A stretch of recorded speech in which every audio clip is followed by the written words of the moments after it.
जब ये बात होती है कि वो while we looking at the case from one end, ये सारा इलेक्शन है ना जी, पूरे इलेक्शन में हम एक पोर्शन को पकड़ लिया हमने कि SIC पॉलिटिकल पार्टी है कि नहीं और उनके पास रिजर्व सीट्स आती हैं। अब हम जब कंप्लीट जस्टिस की लेंस को खोलते हैं तो हम कहते हैं ठहरो ना, हम आंखें तो नहीं बंद कर सकते इस पे कि SIC पे हम कहां से पहुंचे हैं। SIC में इसलिए पहुंचे हैं कि had the election commission declared PTI as a party with whatever 2, 3, 4 candidate, independents would have had a choice that there was a PTI also. We all understand that all those independents have won the election because they held out to the public they were PTI people. All those votes were casted for these 84 people because they were PTI. It's obvious. अब having said that, now we say okay, वो सारा चीज जो है हमने नहीं देखना एकदम, और हम ये देखने लग जाए थोड़ा सा पोर्शन, तो फिर कंप्लीट जस्टिस को और हमने क्या करना है इस क्लॉज को कि अगर हम पूरी पिक्चर ही ना देख सके, वो आपको दिखाया ना दिखाए बट मैं सुन लेना, कहना चाह रहे हैं कि कंप्लीट जस्टिस को कहाँ लेके जाना है अगर हम ये चीजों पे आंखें बंद करने लग जाए इधर उधर और घोड़े की तरह इस तरह वो लगा के चलने लग जाए। Complete justice is to broaden the vision, see the whole transaction. Attorney general with the limitations, attorney general साहब आपने शायद वो look at 51-6 and you were to say that not looking at 51-6, forget the reserve seats, just to understand how this process works, because you said they become a parliamentary party, a political party does become a parliamentary party where its candidate or nominee actually wins a seat and goes into the assembly. It starts off at the election, on the election date, as being not a political party, and then subsequently down the line somewhere it attains the status of a political party and becomes a parliamentary party. No, the two things. Two तो नहीं होते हैं ना जी। नहीं Mr. Attorney General, the answer is one. With the 3 days, you're overlooking the 3 days aspect. Sir, वो जो 3 दिन में आपको ज्वाइन करना था, जो एग्जिस्टिंग चीजें, जो सब्सिक्वेंट चीजों को तो आप उस 3 दिन में नहीं ज्वाइन कर सकते हो। जो चीज अभी हुई नहीं उसको आप कैसे ज्वाइन कर सकते हो? I'll just there is one other. Can you conclude now? जी बस मैं अब conclusion की तरफ। One possible interpretation to this could also be, I'm just placing it on on the table, because 63A2 could be one set and 51D could be yet another way of becoming a parliamentary party irrespective of the reserved seat. So the minute the independents join a political party off the shelf, forget the reserve seat angle, they become a parliamentary party because the winnings have been brought into a political party off the shelf. That could be yet a third way of becoming a parliamentary party, but has nothing to do with 51D, because उसके लिए तो बाकी requirements भी चाहिए। ये जो political with respect my lord, the other is that you read it together। ये जो पार्लियामेंट पार्टी है ये 63A के लिए है। ये जो पार्लियामेंट पार्टी सिर्फ उसी के लिए है, उसी के लिए ही है, वही प्रोविजन है जो डील करती है पार्लियामेंट्री पार्टी। मैं तो सिर्फ ये कह रहा हूँ कि आपको आगे बढ़ना, बस आगे चलता हूँ। बस एक कंक्लूजन यहाँ पे, एक फाइनल सेंटेंस कह के and reiterating, independent returns candidates can only join such political party which must have won one seat in a house, because they will only be able to become a member of parliamentary party of that party and no other party which has no seat. Now I come to this last submission, my lord, and this last submission deals with the broader question also.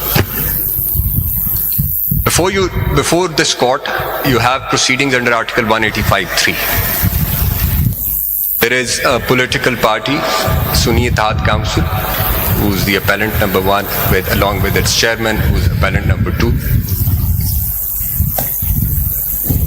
They are aggrieved of the decision of the Election Commission, which was upheld by. They are aggrieved of the decision of Peshawar High Court, which had upheld the decision of the Election Commission,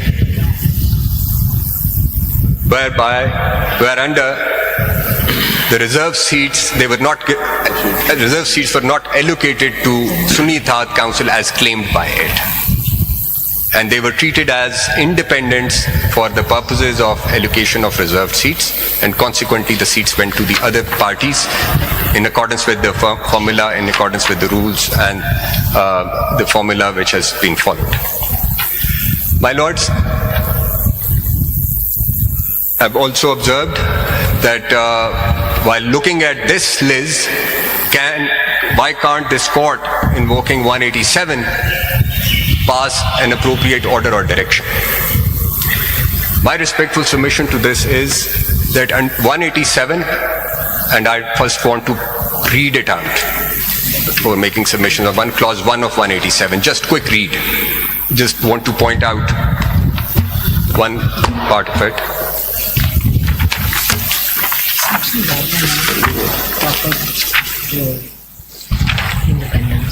One. I'll just read clause 1, sir.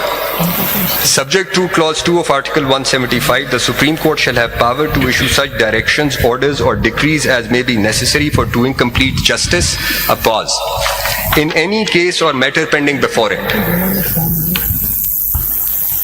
In any case, matter or pending before it, if you may kindly underline it. My Lord, Article 187 is a power which has been conferred upon the Supreme Court. It is not a jurisdiction. This power can only be exercised when a case is competently filed and is pending before your lordships under 184, 185 or 188. No independent proceedings can be initiated under 187. It is only... What does this mean, any case? For doing complete justice in any case... Or matter pending before it. So it is any case which in the jurisdictions which this court has under 184, 185 or 188, I can't imagine under 186 something of this sort happening, but let's, for the sake of discussion, 186. There is a case pending. Yes, but while the case is pending before you, you would look at the case what is made out before. The case brought before you, the case made out for you, and the case which is being responded to. And while doing so, खत्म हो गई बात. अगर देखिए इसमें अगर बात यह है कि अब आपने सिद्दीकी साहब के 2 लेटर्स पे आपने कहा कि जो 2 लेटर दिखाए गए इलेक्शन कमीशन के इख्तियार नहीं थे. आपसे वो रिस्पॉन्ड कर लेंगे, बट मेरा ख्याल है कि आपसे एक सवाल पूछें. आप तो चूंकि 27A में आए हैं, आप फेडरल गवर्नमेंट को रिप्रेजेंट नहीं कर, आप कोर्ट नोटिस पे हैं, तो आपने लॉ पे हमें असिस्ट करना है. आप ये बता दें कि जब नॉमिनेशन पेपर फाइल होती है, एक कैंडिडेट कह देता है कि मैं डिक्लेरेशन देता हूँ फलां पार्टी से हूँ, और उस पर सर्टिफिकेट भी आ जाता है. विड्रॉल डेट गुजरने के बाद क्या उस कैंडिडेट के पास ये इख्तियार है कि वो विड्रॉ कर जाए? नंबर 1, विड्रॉल डेट गुजरने के बाद. या क्या इलेक्शन कमीशन को किस कानून के तहत ये इख्तियार है कि वो कहते नो यू आर इंडिपेंडेंट? ये सवाल, क्योंकि आप अगर देखें 72 में, सेक्शन 72, कैंडिडेट के पास सिर्फ एक ही रेमेडी है कि वो रिटायरमेंट ले रहे हैं. 74 सॉरी जी, section 74 of the act. 72 sir. 72 sir. Retirement 72 retirement. तो कैंडिडेट अगर एप्लीकेशन दे भी दे के मैं आजाद हूँ, क्या वो आजाद means withdrawing from the affiliation of that party? Can he withdraw himself? मैं आपको जरा कुछ थोड़ा सा ब्रीफली इस पे एक्सप्लेन करके देना. ये सवाल इम्पोर्टेंट है. देखिए ना, सवाल ये है कि जब ये बात होती है कि वो while we looking at the case from one end, ये सारा इलेक्शन है ना जी, पूरे इलेक्शन में हम एक पोर्शन को पकड़ लिया. हमने कहा SIC पॉलिटिकल पार्टी है कि नहीं, और उनके पास रिजर्व सीट्स आती. अब हम जब कंप्लीट जस्टिस की लेंस को खोलते हैं तो हम कहते हैं ठहरो ना, हम आंखें तो नहीं बंद कर सकते इस पे कि SIC पे हम कहाँ से पहुंचे हैं. SIC में इसलिए पहुंचे हैं कि had the election commission declared PTI as a party with whatever 2, 3, 4 candidate, independents would have had a choice that there was a PTI also. We all understand that all those independents have won the election because they held out to the public they were PTI people. All those votes were casted for these 84 people because they were PTI. It's obvious.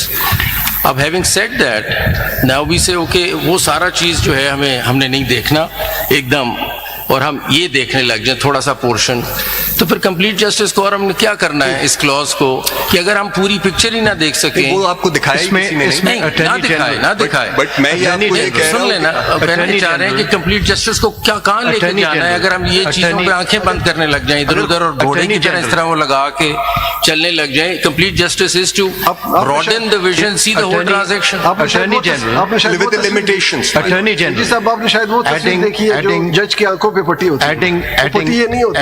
Adding to what my Lord Justice Mansoor Ali Shah has just stated, what you have argued is, in other words, you are asking this apex court, vested with jurisdiction, extraordinary jurisdictions as well, that only look at 185, and thus what would be the effect?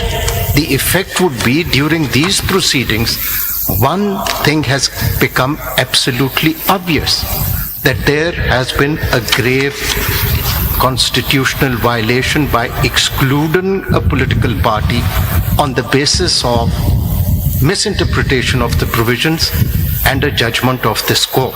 So now, indirectly, this apex court would be validating a grave constitutional violation and thus invoking the doctrine of necessity again. Now, this is not an ordinary 185 litigation. It relates to the rights of the people, particularly those who by now is very clear have been disenfranchised by an unconstitutional interpretation by a constitutional body, and you want this court to validate it? And adding to that, I mean, all we want to say, adding to that, this is not a case कि पटवारी ने जमीन किसी की inter party ले ली है तो हमने कहा 185 में देखना है, वो ऑर्डर आपने चैलेंज नहीं किया, आप नहीं कर सकते. This is not that. Please try to look at this as an election matter, which is perhaps something that one has to look into. It's a sui generis. It's a different kind of set of proceedings. Go under 185.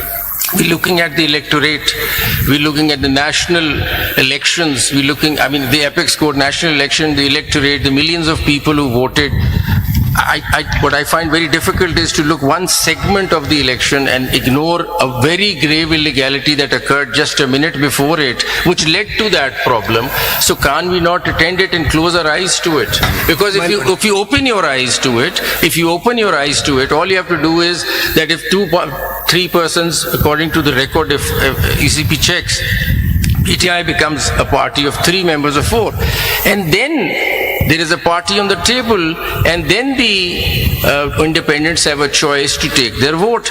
Everything falls in place.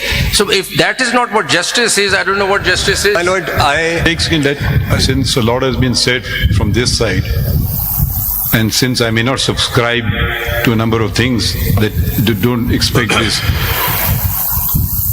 justice, we all want justice, but it's a very elusive concept. If you go on personal justice, my concept may be different from your concept. Someone may be in favor of capital punishment, someone may be against it. On a justice principle, do we apply justice principles? We apply the law and the constitutional provisions. Now, read all the judgments of this court which introduce the doctrine of necessity, and all of them rely upon the justice principle. Les populi, cancels pure theory of law. This is actually they had lost the thing of the people. Every judgment has been based on premise. If they had simply followed the constitution and said, this is not permissible, you cannot take over, you cannot send elected representatives home, that would be the letter of the constitution. I'm not even going to the spirit of the constitution. When judges, some of them may have great wisdom, I am not one of those, say, forget what the constitution say, there is this one word, justice, and I'm going to erect an edifice on the basis of this one word, then we might as well do away with the constitution, because we are now imposing our vision on the nation. We are imposing what the constitution says. Hang on, constitution makers, you didn't quite get it right.